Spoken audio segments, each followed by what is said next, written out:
tous et bienvenue sur les harmoniques de l'amour. Je vous retrouve aujourd'hui pour un vlog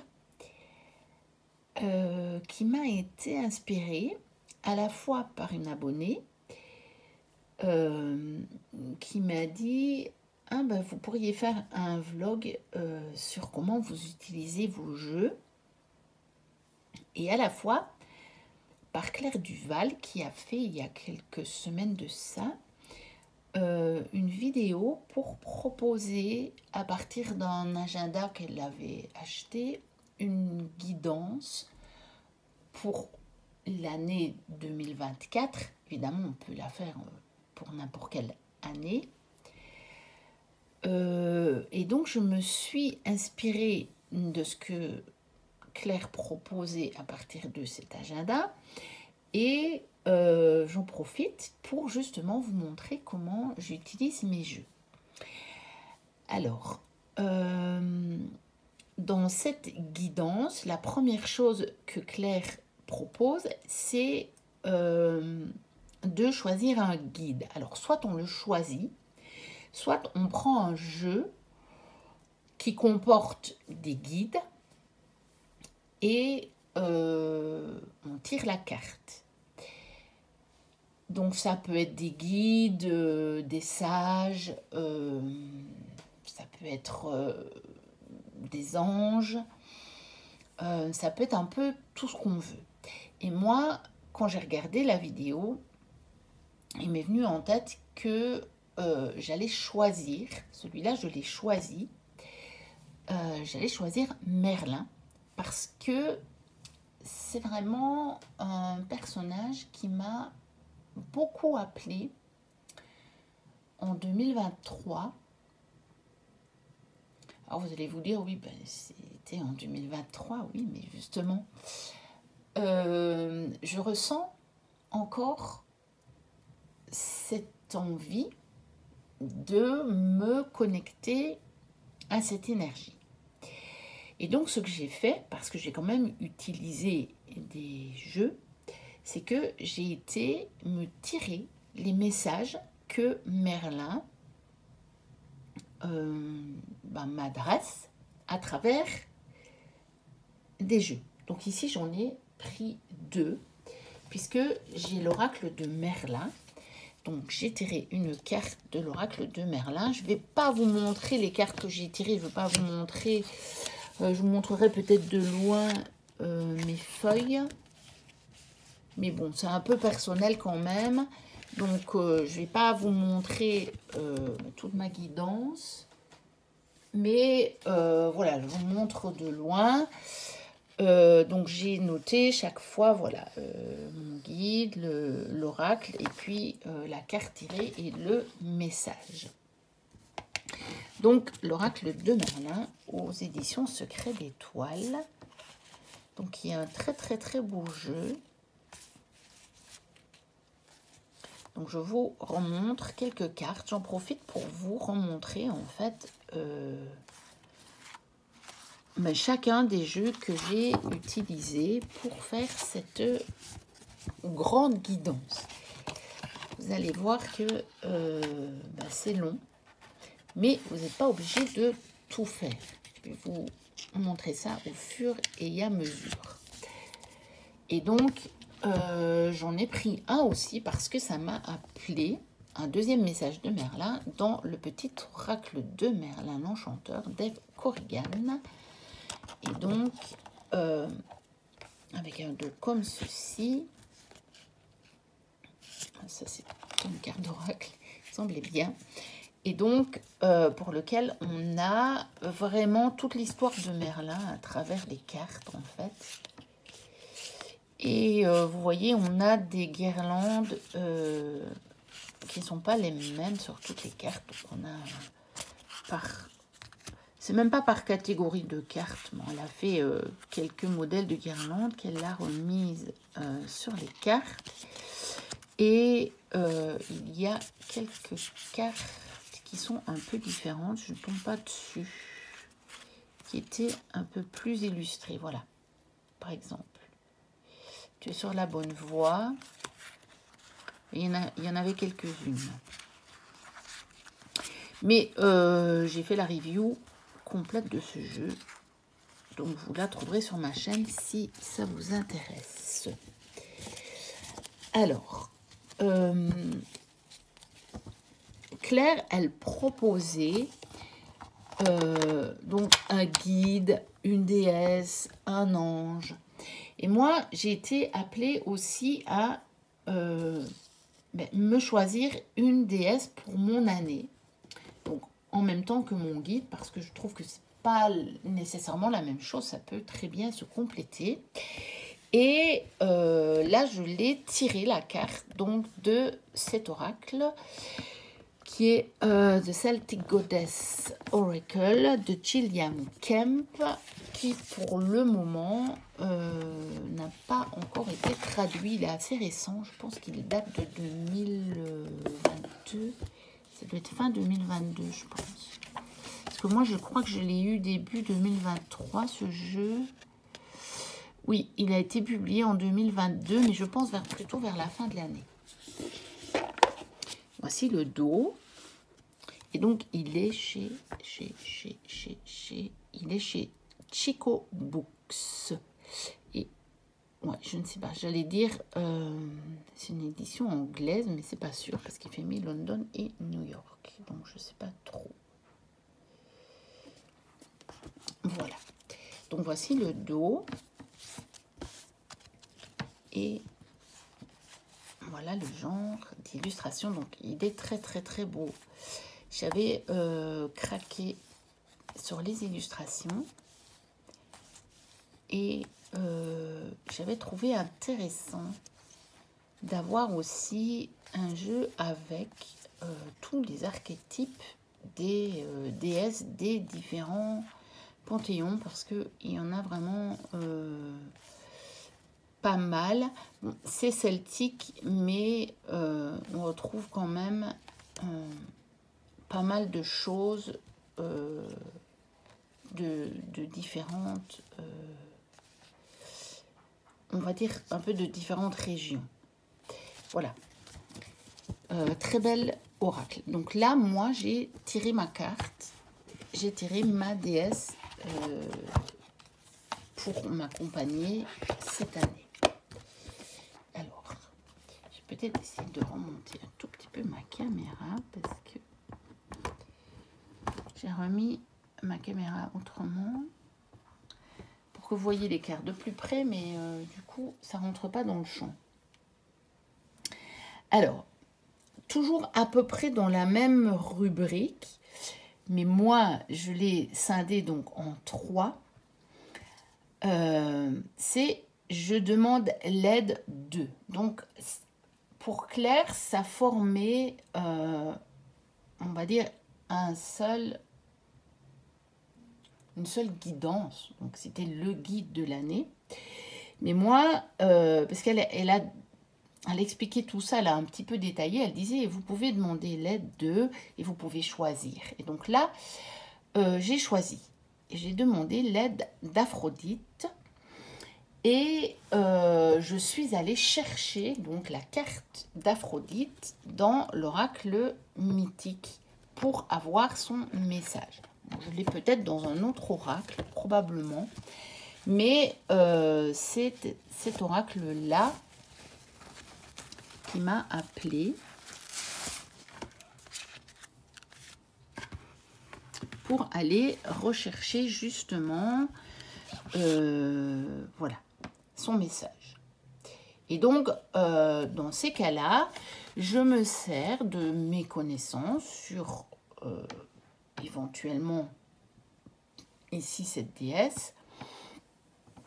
Je me sers de mon intuition, s'il y a des mots-clés. Et puis, quand je me fais une guidance de ce type-là, avec vraiment les messages et qui sont pour, comme ça, ici par exemple, toute une année, je me sers aussi du livret.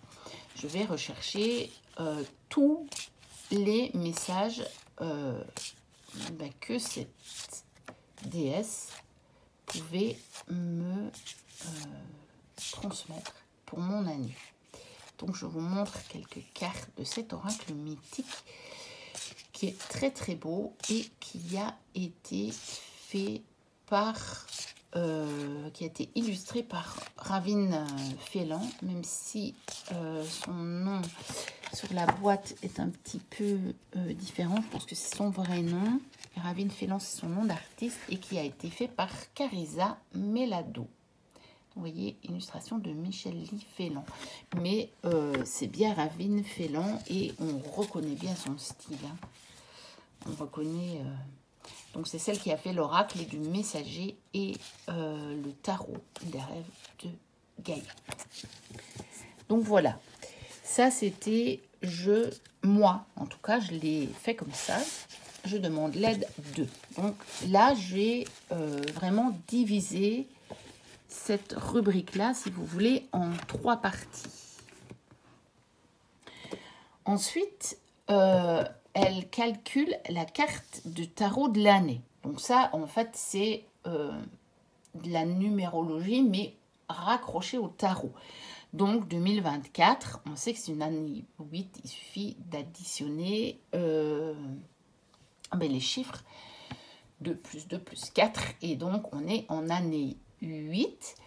Et donc, cette année, elle est un petit peu particulière parce que selon le système qu'on choisit, système Marseille ou système Rider-Waite-Smith, on va avoir une carte différente. Et donc Claire, elle disait qu'elle utilise les deux. Moi, j'ai également noté les caractéristiques des 2 cartes dans ma guidance. Donc la force et la justice. Il y a d'ailleurs des choses qui se retrouvent un petit peu. Elle dit que pour elle, c'est aussi d'avoir la force d'incarner une certaine justice. Et donc, je suis allée rechercher tout ce que je connais de ces cartes. Je l'ai fait d'abord de moi-même. Et puis, je suis allée rechercher un livre sur le tarot. Donc, celui-ci, ma Bible du tarot de Sarah Bartlett, pour compléter vraiment mes mots-clés et mes phrases clés par rapport à cette carte de la force et cette carte de la justice, même si ce sont 2 cartes que je connais très bien et qu'évidemment, je n'ai pas été étonnée de ce que j'ai trouvé dans le livre. Mais quand je fais une guidance de cette façon-là, j'aime bien me noter plusieurs synonymes qui ont des petites nuances différentes. Parce que cette guidance, je vais la relire tout au long de l'année. Et de temps en temps, il y a un mot qui va m'appeler plus qu'un autre. Et me dire, ah oui, c'est vrai, j'avais eu ça comme guidance en début d'année. Il faudrait peut-être que je m'en souvienne. Vous voyez, et parfois, c'est un mot avec une subtilité un tout petit peu différente d'un autre. Et après, on calcule sa carte de tarot personnelle. Donc, là, on prend 2024, donc l'année en cours, on ajoute le mois de sa naissance et le jour de sa naissance. Donc, pour moi, ça fait exactement comme Claire. Pourtant, je n'ai pas la même date de naissance qu'elle, mais j'arrive à 13. Donc, comme on le rattache au tarot, on peut garder le 13. Sinon, je suis en année personnelle 4. Et donc, le 13 représente la mort et le 4, quand on réduit, donc la carte de tarot qui correspond à mon année personnelle, c'est l'empereur. Mais quand on a un chiffre, la première réduction entre 1 et 22, on peut la conserver et prendre les 2 cartes. C'est ce que Claire explique et c'est ce que j'ai fait aussi parce que ça me parlait bien. Ça me parle très très bien pour l'année qui vient. Et donc, j'ai fait la même chose. J'ai noté tout ce qui me venait à propos de la carte de la mort et tout ce qui me venait à propos de la carte de l'empereur. Et je suis allée encore une fois compléter avec ma Bible du tarot. Et je ne manquerai pas de le relire, mais ce sont effectivement 2 cartes qui me parlent assez bien. C'est des énergies que je ressens très fort en moi en ce début d'année, justement. Donc, voilà ce qu'on peut en faire. Et on se contente évidemment des arcanes majeures du tarot, mais rien ne m'empêche de me dire que je suis en année personnelle 4 et donc je peux aussi le raccrocher aux 4 des 4 suites. Ça fait beaucoup de 4, hein, tout ça. Donc voilà, une année très 4 pour moi. Alors ensuite, elle proposait d'avoir un animal. Encore une fois, on peut le choisir, d'avoir un guide animal. On peut le choisir ou le tirer, si on a un oracle sur les animaux.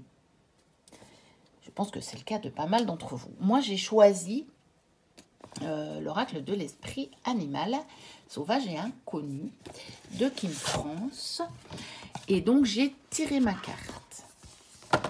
Donc là, j'ai tiré ma carte. Je n'ai pas choisi celle-là. Mais rien ne vous empêche, vous, de choisir votre animal et par contre de tirer votre guide. Hein. Ça, c'est vraiment chacun qui doit faire comment il le ressent au moment où il se fait la guidance. Donc, je vous remontre les cartes. Oula, ça fait un peu de bruit. C'est un oracle qui prend énormément de place parce que la boîte est énorme. Je vais la mettre ailleurs. Sinon, ça va le faire. Donc, voilà le genre de cartes. Donc, elles sont mates. Elles sont très, très agréables à brasser. Et on reconnaît bien le style de Kim France, bien sûr. Et c'est un oracle qui contient aussi des animaux mythiques, un peu légendaires, comme par exemple le dragon. Puis il y en a d'autres. Il y a la licorne. Il y a le phénix, je sais aussi. Le colibri.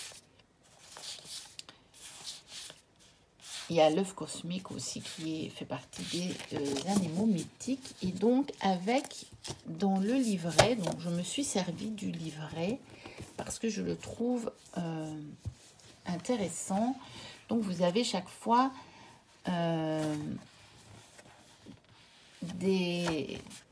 tout un message. Vous avez des mots-clés déjà, puis tout un message. Vous avez à l'état d'équilibre, de déséquilibre, et pour retrouver l'équilibre. Mais moi, j'ai tiré justement un des animaux, comment on les appelle? Les cartes esprit, voilà. Et donc, dans les cartes esprit, on a seulement le message et on a un lien avec un chakra. Donc, je me suis évidemment noté les parties du message qui me parlaient bien, en lien avec mon année. Et je me suis évidemment noté le chakra et certaines choses qui concernaient le chakra. Et alors, c'est assez, on ne va pas dire étonnant, puisqu'on sait bien qu'il n'y a pas de hasard.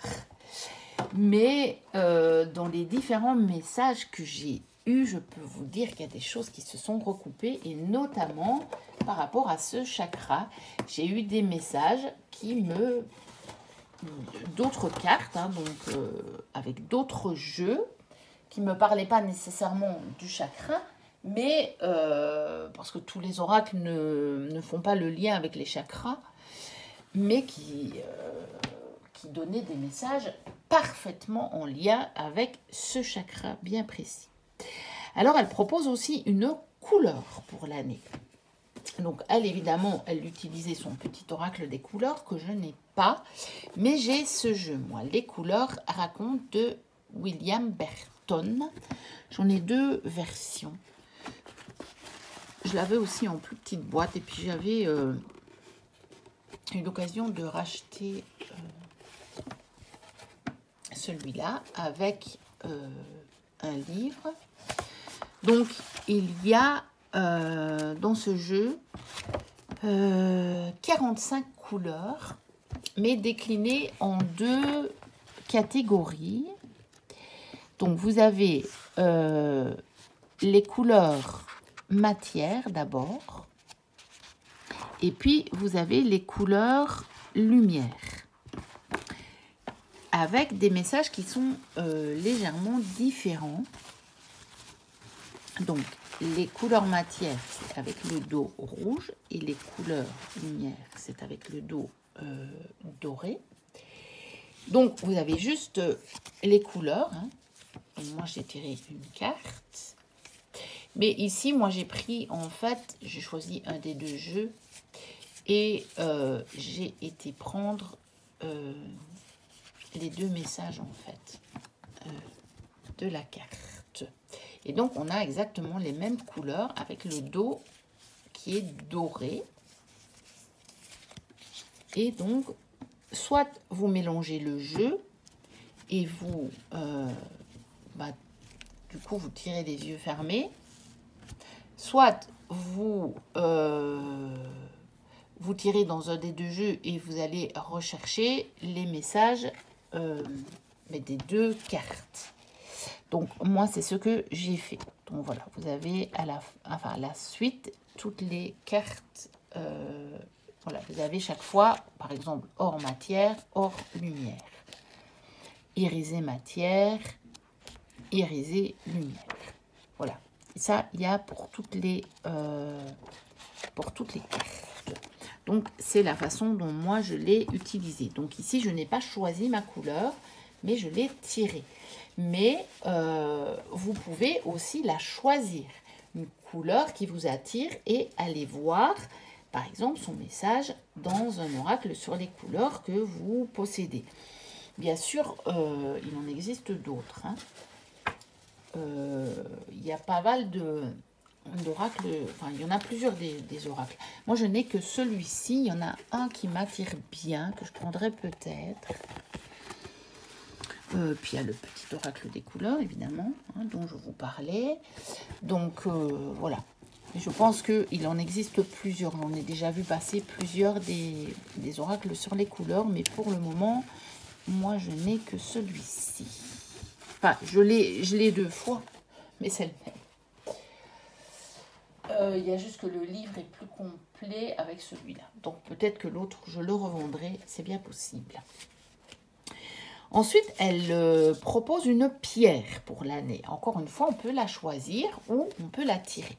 Moi, j'ai plusieurs jeux sur les pierres et j'ai choisi celui-ci. Donc, les 12 forces vibratoires. Donc, il se présente comme ceci, avec un dos comme ceci. Et qui possède quand même pas mal de pierres. Et on a directement le petit message sur la carte. Il existe aussi un livre. Et moi, comme j'ai acheté le jeu d'occasion, je n'ai pas le petit livret qui l'accompagne. Ce n'était évidemment pas précisé dans l'annonce quand j'ai acheté le jeu. Alors, est-ce que je rachèterai le livre? Est-ce que je me rachèterai un jeu complet avec le petit livret, ou est-ce que je vais me contenter des messages? En tout cas, je peux vous dire que la carte que j'ai tirée, elle est tout à fait claire dans son message. Rien que par le petit message que j'ai eu ici, c'était parfaitement clair pour mon année. Donc, je me dis peut-être aussi que je peux le garder et simplement l'utiliser tel quel. Ensuite,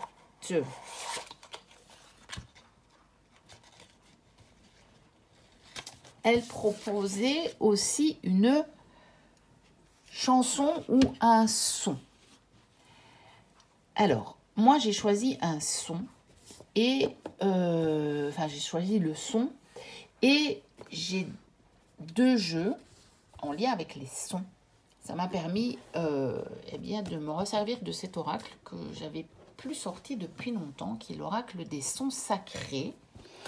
Donc j'ai tiré une carte de ce très très beau jeu d'Angélique Reif et Anthony Reif et qui a été illustré par...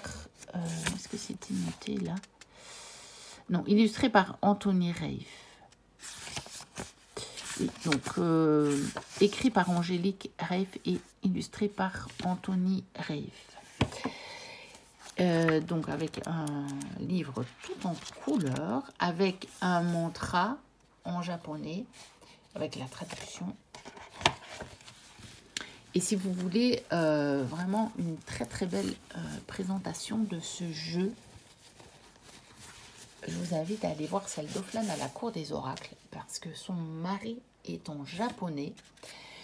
Déjà, il a lu les petits mantras, et puis elle connaît bien tout ce qui touche au Japon, et donc elle en a fait une très très très belle présentation. Donc voici le dos que j'aime énormément. Et alors j'aime énormément aussi les illustrations.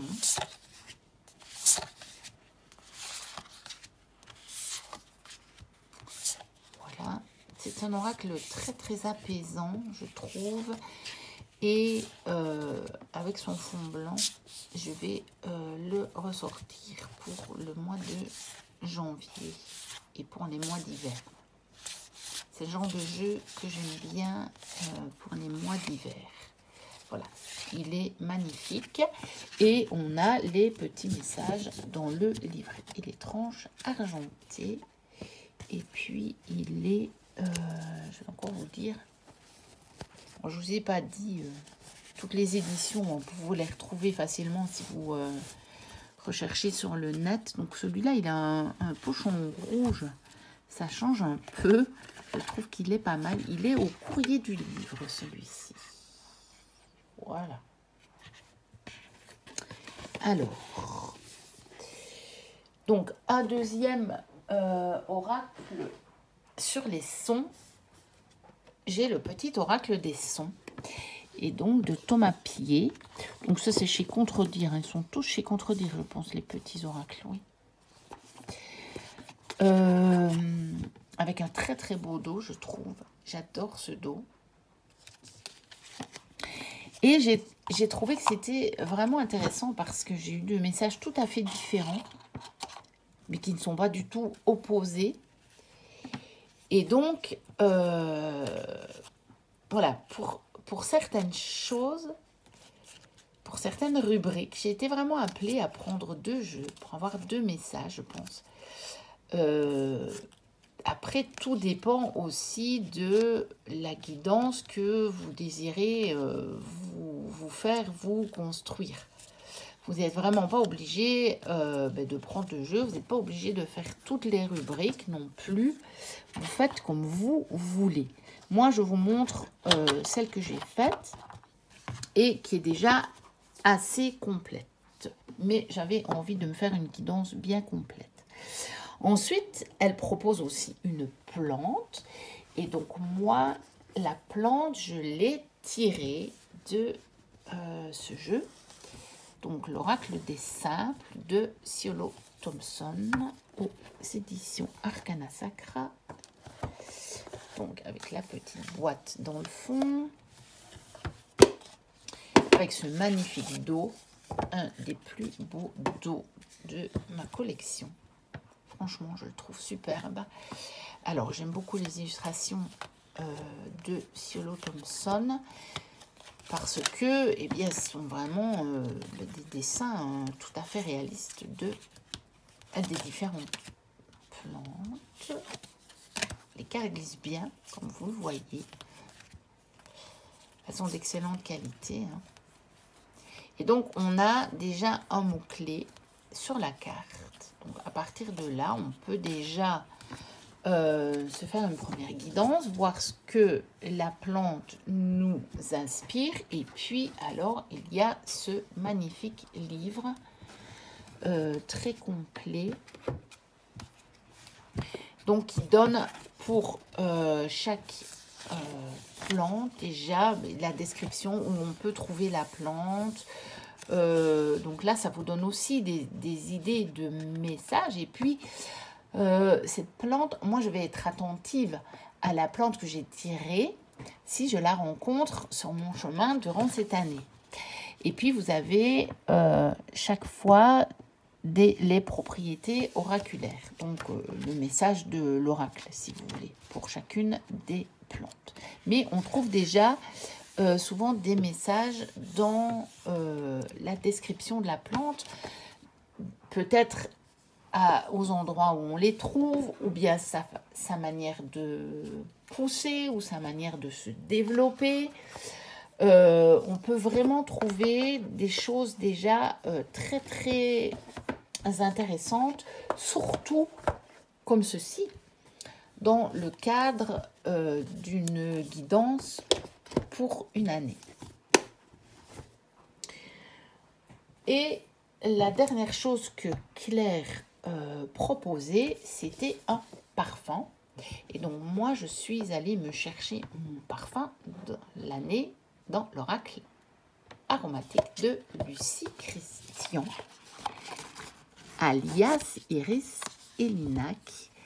Vous allez donc qui a été édité chez Arcana Sacra avec un petit livret tout en couleur, donc très très bien fait. C'est voilà, c'est Iris, hein. Une boîte magnifique, hein, avec l'intérieur décoré. Évidemment, on est chez Arcana Sacra, même si c'est juste une petite boîte. Celui-là, il n'est pas dans une grande boîte. Et on reconnaît la patte de Lucie Iris, bien entendu. Donc, on a déjà le mot-clé. Et puis, dans le petit livret, je vais vous montrer. Elle donne d'autres mots-clés.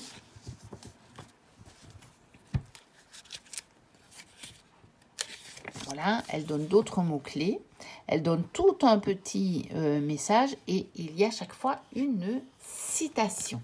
Donc, c'est très très chouette. Et après, elle donne même des associations. Mais évidemment, ici, moi, je n'ai pas été voir... voilà. Je n'ai pas été voir... les associations. Et puis, vous avez aussi lecture. Et vous avez une couleur. Et vous avez une pierre et le chakra qui correspond à la carte. Donc, c'est intéressant. Alors, donc, Claire, elle s'était arrêtée là. Et en prenant les jeux dans ma cartothèque pour me faire ma guidance, je me suis dit, et pourquoi pas aussi me faire la guidance de mon arbre de l'année. Et donc, j'ai choisi ce jeu pour me tirer un arbre pour ma compagnie durant cette année, pour s'ouvrir à l'énergie des arbres de Sylvie Moiroux. Donc, dans un pochon en coton. Ça change un peu, ça fait très très nature. Avec un dos magnifique, des cartes magnifiques.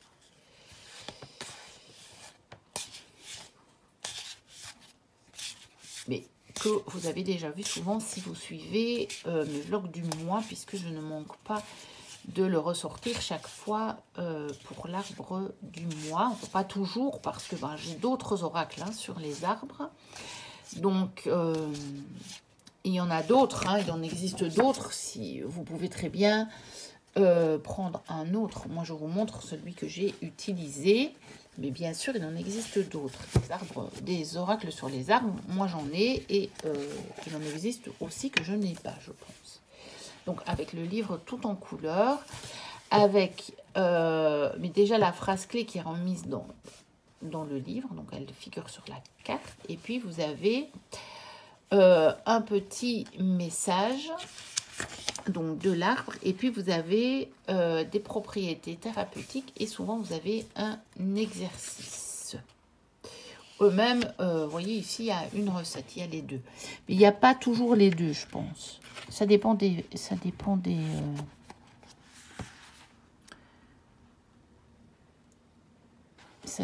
cartes. Peut-être que si, en fait. Je ne sais plus. Bon, c'est un livret, en tout cas, très complet. Et donc, toujours en regardant ma cartothèque, et dans le même ordre d'idées, je me suis dit, et pourquoi ne pas aussi me tirer ma fleur de l'année. Et donc, j'ai été me choisir la magie des fleurs, donc de Tess Whitehurst, illustrée par Anne Wertheim, je pense plutôt, parce que ça doit être des anglo-saxonnes. Donc, avec ce très beau livre en couleur, avec des messages, on a une phrase clé, on a beaucoup de mots clés pour les spécialités magiques, et puis on a toute une description, un message, et on a énormément de messages et de propositions, d'actions ou d'attitudes à incarner quand on tire la carte. Donc, très très riche pour se faire une guidance de l'année et avec des cartes totalement magnifiques. C'est vraiment un jeu magnifique. C'est dommage qu'il n'a pas été réédité par des éditions françaises parce qu'il vaut vraiment des tours ce jeu. Il a été édité chez Ada et souvent les jeux édités chez Ada sont pris par Exergue par exemple, et cela n'a pas été le cas de celui-ci et c'est bien dommage parce que généralement déjà la qualité des cartes est meilleure chez Exergue et puis parce que c'est un jeu qui vaut vraiment le coup. Et il n'est plus chez Ada, ils font des quantités relativement limitées. Et quand il n'y en a plus, il n'y en a plus. Ils ne rééditent pas, ils ne réimpriment pas. Et dans le même ordre d'idées, en fait, je me suis dit qu'on pouvait encore compléter cette guidance ou alors, si vous voulez, aller puiser dans les différentes énergies qui peuvent nous accompagner et choisir celles qui nous conviennent. Et donc, moi, j'en ai encore noté parce que je vais me garder cette fiche pour les années qui viennent, donc pour 2025, 2026. Et donc, je me suis dit que, par exemple, cette année, j'aurais pu aussi aller me tirer une carte pour choisir l'ange qui pourrait m'accompagner ou le choisir et aller chercher une carte dans un de mes jeux sur les anges. Évidemment, si vous n'avez pas de jeu sur les anges, vous ne pouvez pas le faire ou si ça ne vous attire pas. Mais peut-être que vous n'avez pas du tout envie de vous choisir une déesse, mais que par contre, vous avez envie de vous connecter à un ange pour votre année. Pourquoi pas un archétype? Il existe quand même pas mal de jeux sur les archétypes. Moi, je pense à mes cartes des archétypes que j'ai achetées récemment. Mais il y en a d'autres. Kim Krans a fait aussi un jeu sur les archétypes que j'ai en anglais. Et puis, il y en a d'autres. Il y a d'autres jeux sur des archétypes. Pourquoi pas une planète? Vous avez des jeux sur les planètes. Donc des jeux sur l'astrologie par exemple. Pourquoi pas une planète qui pourrait vous accompagner, l'énergie de la planète pendant toute l'année. Pourquoi pas une fée? Vous avez des jeux sur les fées. Ça peut évidemment être votre guide. Parce que Claire le disait très bien dans le début de sa vidéo. Elle disait que le guide pouvait être une fée. Mais on peut aussi, moi comme j'ai choisi Merlin, j'aurais pu aussi me faire accompagner d'une fée. Moi, je me suis limitée aux 13 propositions. Les 13 premières, c'était déjà pas mal. Donc, mais je me suis dit, comme ça, les idées me sont venues, je me les suis notées pour les années qui viennent et aussi pour vous les partager parce que peut-être que quelque chose qui vous parlera plus. Il y a peut-être même encore moyen de compléter. Mais là, au moment où je vous fais la vidéo, eh bien, ce sont ces types d'énergie-là qui me sont venus. Je vous remets aussi le début. Comme ça, si vous voulez faire pause, vous aurez les différentes propositions que moi, j'ai développer. Et puis, ben, je vous invite aussi, bien entendu, à aller voir la vidéo de Claire Duval, donc sur la chaîne Claire de la Lune. Voilà, donc c'était un vlog pour vous montrer une des utilisations que je peux faire de mes jeux, qui est une utilisation peut-être un petit peu différente des simples tirages qu'on peut se faire. Mais je les utilise aussi en tirage, bien sûr.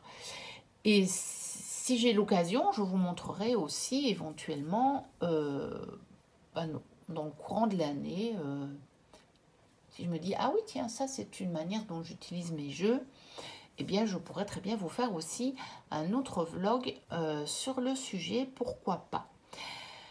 N'hésitez pas à liker, à commenter, à vous abonner si ce n'est déjà fait. Si vous passez par là, que mon contenu vous plaît, moi je vous dis à très bientôt pour une prochaine vidéo. D'ici là, portez-vous bien. Bye bye.